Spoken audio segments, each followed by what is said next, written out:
ఆధ్యాత్మిక కార్యక్రమాలతో ప్రతి ఒక్కరూ మానసిక ప్రశాంతతను సొంతం చేసుకోవచ్చని ఎమ్మెల్యే విజయచంద్ర అన్నారు. విజయనగరం ఆర్యవైశ్య కన్యకా పరమేశ్వరి ఆలయంలో ఆత్మార్పణ దినోత్సవం సందర్భంగా ప్రత్యేక పూజలు ఆయన పాల్గొన్నారు. శాంతిని కోరుతూ నిర్వహించిన హోమం, ఇతర పూజా కార్యక్రమాల్లో పాల్గొన్న ఆయన ఆర్యవైశ్య కన్యకా పరమేశ్వరి ఆలయంలో ఆత్మార్పణ దినోత్సవం సందర్భంగా ప్రత్యేక పూజలు నిర్వహించారు. దినోత్సవాన్ని జరుపుకోవాలనే ఉద్దేశంతోనే ఈరోజు ముఖ్యమంత్రి గారు సతీ సమేతంగా వెళ్ళి ఈ కార్యక్రమాన్ని ప్రారంభించడం.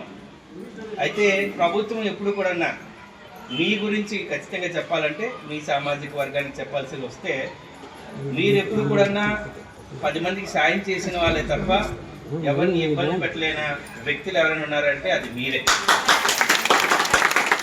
ఇప్పుడు చాలామంది దాన ధర్మాలు చేస్తున్నారు, కానీ అసలు దాన ధర్మాలు తెలియని ముందే గుప్త దానాలు చేసింది కూడా మీరే. పూజలు చేయాలన్నా, ఆ పూజలు పురస్కారాలు చేయాలన్నా, ఒకరికి సాయం చేయాలన్నా, ఎవరికైనా మంచి చేయాలన్నా మొదట ఆలోచించింది మీ నుంచే అని మరొకసారి గుర్తు చేసుకుంటున్నాను.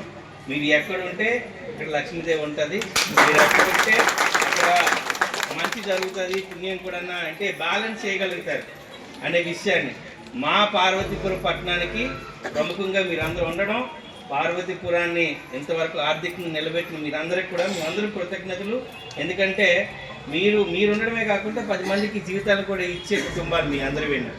మీరు ఎప్పుడు సంతోషంగా ఉండాలి, ఎప్పుడు కూడా వాసి మాత ఆశీర్వాదం మీ అందరి పైన, మీ కుటుంబాల పైన ఉండాలని, మీ అందరితోని మీరు కూడా సరదాగా ఉండాలని మా ప్రభుత్వానికి, మరి ముఖ్యంగా ఇక్కడున్న పార్వతీపురంలో తెలుగుదేశానికి మీరు చేసిన గొప్ప కార్యక్రమం ఏంటంటే మొన్న మీరు ముందుండి నడిపించారు.